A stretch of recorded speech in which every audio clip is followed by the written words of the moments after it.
Nongeye kubasuhuza mwebwe abakunzi b'ikiganiro inzira y'umusaraba. Mbashimira Imana yanjye iteka. Ndabashimiye kuko mubasha kudukurikira mu buryo bwose, mu buryo mubasha gukurikiramo iri jambo ry'Imana. Ari ababasha kuryohererezwa, ari ababasha kurikurikira mu buryo bwo kuri YouTube. Imana ibaha umugisha kandi Imana ibakomereza amaboko, ibashe kubana namwe mu byo mukora byose. Tugeze ku ijambo ryo mu byahishuriwe Yohana, turacyari mu bice 7 byaho, tugere kuri wa murongo wa 9 twe twaravuze ruguru ko tuzaza dukomeza tuvuga ibyo Yohana yeretswe abahowe Yesu bageze mu ijuru. Ubwo twari tuvuye ruguru twavuze umubare w'Abisiraheli bakiranutse basizweho ikimenyetso. Twabivuze ruguru ko ari 144 cyangwa mu mubare uko Bibiliya ibisoma ibivuga ngo ni umubare w'abasizweho ikimenyetso bo mu miryango ya Isiraheli. Abo ngabo ngo ni umubare, reka tuwusome muri urwo rurimi uburyo bawusoma uwo mubare. Basizweho ikimenyetso ngo ni 1,000 n'inzovu 4 n'ibihumbi 4. Mumaze kubyumva rero ngo ni 1,000 n'inzovu 4 n'ibihumbi 4, ari by'ibihumbi 144 nabo ngabo. Hanyuma reka twikomereze twebwe n'ijambo ryacu dusanga mu byashuwe 7 umurongo wa 9 aravuga ngo hanyuma y'ibyo mbona abantu benshi umuntu atabasha kubara bo mu mahanga yose n'imiryango yose n'amoko yose n'indimi zose bahagaze imbere ya ntebe n'imbere y'umwana w'intama, bambaye ibishura byera kandi bafite amashami y'imikindo mu ntoki zabo, bavuga ijwi rirenga bati agakiza n'ak'Imana yacu yicaye ku ntebe n'ak'umwana w'intama. Murimo murumva aho muri bantu b'Imana? Ahangaha niho twebwe turi. Dukomeze dusoma ijambo ry'Imana ku murongo wa 11. Haravuga ngo nuko abamarayika bose bari bahagaze bagose ya ntebe n'abakuru na bya bizima 4 bikubita hasi bubamye imbere y'intebe, baramya Imana bati amen.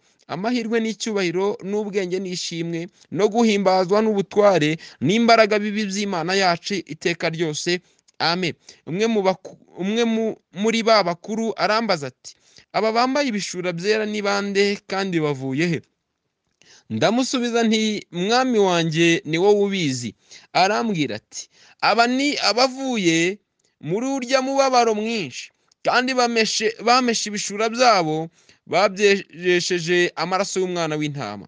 Nicyo gituma baba imbere y'intebe y'Imana bakayikorera mu rusengero rwayo ku manywa na nijoro, kandi yicaye ku ntebe izababambaho ihema ryayo. Ntibazicwa n'inzara ukundi kandi ntibazicwa n'inyota ukundi, kandi izuba ntirizabica cyangwa icyokere cyose, kuko umwana w'intama uri hagati y'intebe y'ubwami azabaragira akabuhira amasoko y'amazi y'ubugingo, kandi Imana izahanagura amarira yose ku maso yabo. Amen. Murimo murumva ayo magambo? Imana yacu nishimwe kandi nihabwe icyubahiro ku bw'ibi byose. Hanyuma ngo Yohana hari aho yageze ngo yerekwa abahowe Yesu bageze mu ijuru.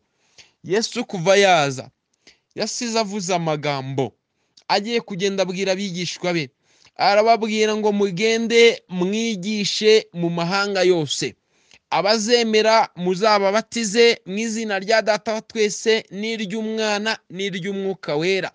Imana rero yishakiye abantu bayo, kandi hari n'ijambo dusoma muri Timoteyo wa mbere ibice 2 umurongo wa 4 rivuga ngo Imana irashaka ko abantu bose bakizwa bakamenya ukuri. Twasoma muri Yesaya 45 umurongo wa 22 hakatubwira ngo mwaba ari ku mpera z'isi mwese mwe nimumpugukire mukizwe. Urumva Imana y'amahoro ngo yarirahiriye ngo amavi yose azayipfukamira. Nanone rero hano ho twabonye Yohana yerekwa abahowe Yesu bageze mu ijuru, ba bandi Yesu yatumyeho ngo bajye kubigisha mu mahanga yose bakizwe bababatize, ngo bazaba bageze mu ijuru. Yohana yaraberetswe ngo hanyuma ngo yibyo ngo mbona abantu benshi umuntu atabasha kubara. Murimo murumva Abisiraheli bo bafite urya mubare wabo, kandi barya ni bamwe ba mbere b'imfura Imana yagendanye nabo. hanyuma ubwo Kristo yaje twese twahise tuba umwe muri Kristo Yesu, ndetse tubasha kumwemera. Utaramwizeye yaciriweho iteka, ndetse yabaye igicumuro kubwe. Mbese utaramwemeye, utaremeye umusaraba wa Yesu, yabaye igicumuro kubwe. Ariko ndababwira bantu b'Imana, turacyafite igihe cyo kumwemera nk'umwami n'umukiza.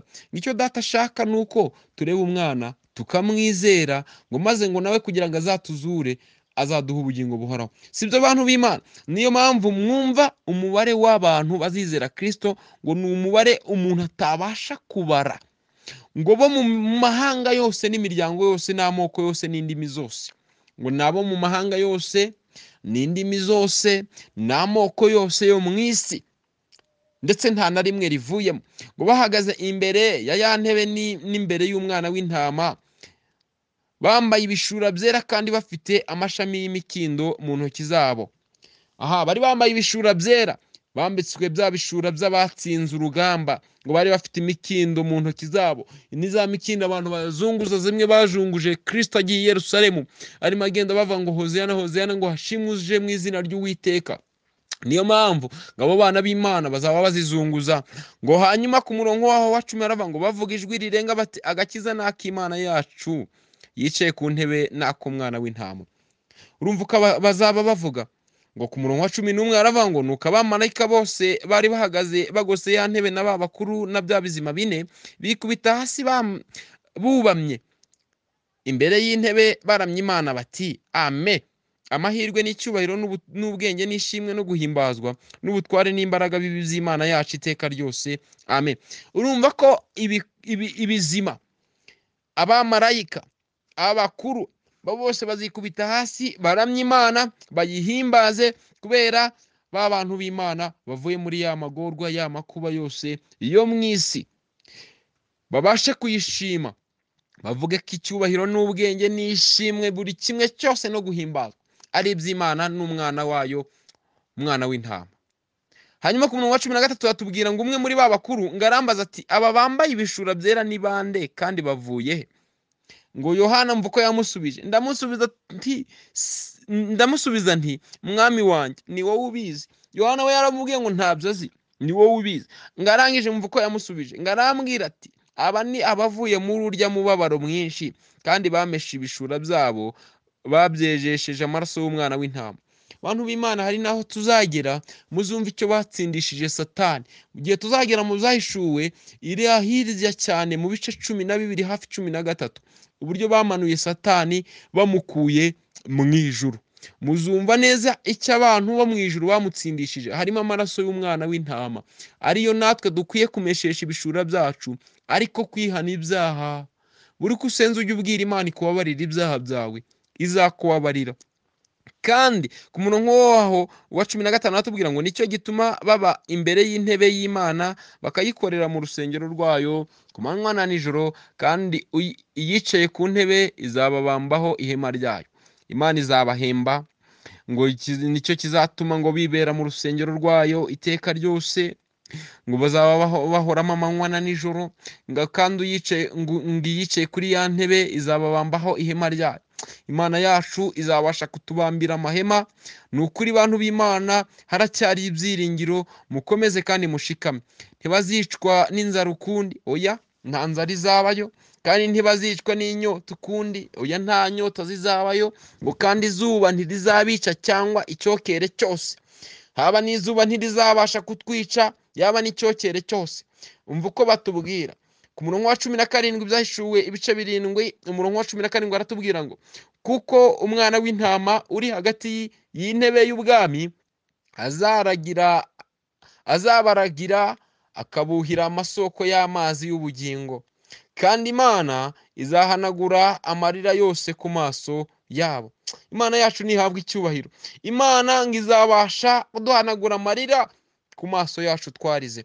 Hari amarira urira kubw'imiryango yawe, hari amarira urira kubwo ubayeho ubuzima bubi, hari amarira urira kubw'ibyo ubona mu isi, ariko humura, Imana izaguhanagura. Hari amarira urira kubera intambara uhura nazo unyuramo, ariko humura, Imana izaguhanagura amarira yose warize. ngo kandi ngo Yesu niwe uzatubera iki yemwe, azabasha kutwuhira, abashe kuduha ku masoko y'amazi y'ubugingo.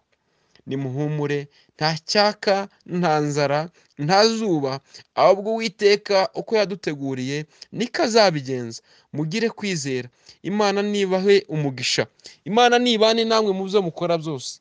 Ubutaha nitugaruka ku murongo ku gice cyaho cya 8 tuzaza tureba ikimenyetso cya 7, icyabaye mu ijuru hagahita haba ikintu gitangaje. Murakoze bantu b'Imana, ndabashimiye. Imana ikomeze ibandindire kandi ikomeze ibane namwe. Umugisha w'Imana ugere mu byo mukora byose mu izina rya Yesu, amen.